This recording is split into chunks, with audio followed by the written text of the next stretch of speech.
representative of the Alliance for Change, and I look around here, I see some very interesting placards. I see Linden and Kokwani equal neglect. I see job security for Linden nurses, and yours have stopped repressing Linden nurses. What are some of your thoughts on some of these placards?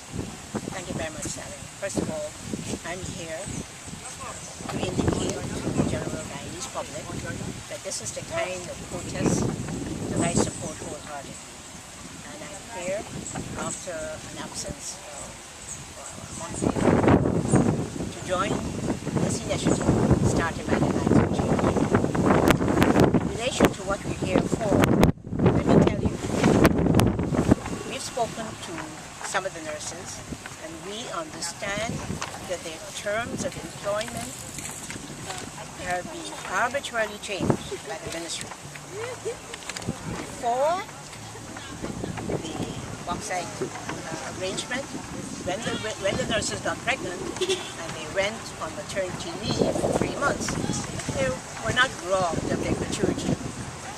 It is ridiculous, it is unacceptable that they should change that now and indicate that the nurses are off the job because they're on maternity leave.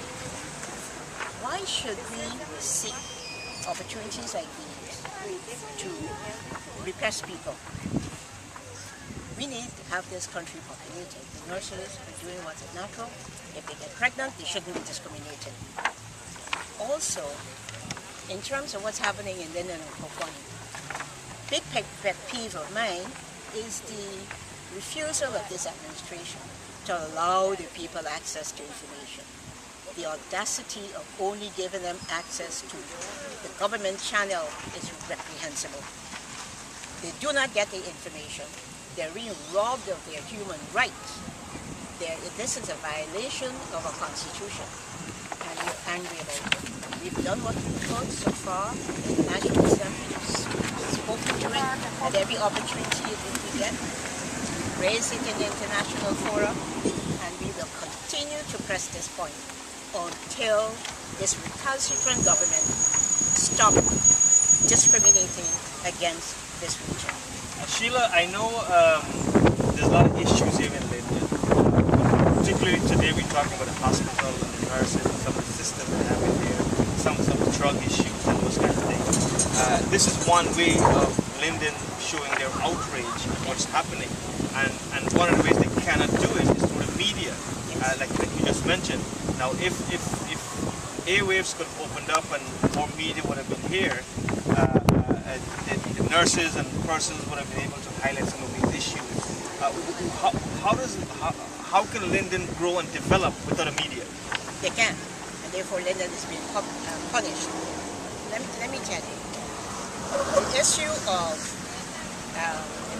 passive nature of which you spoke just now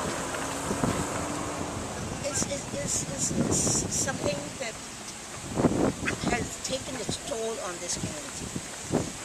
And we who are politically engaged and call ourselves representative people, we have to do something. And that is why we are here. It's a point that I missed that I wanted to make. Well, you can edit. Just so you can edit. You know what? It is big routes.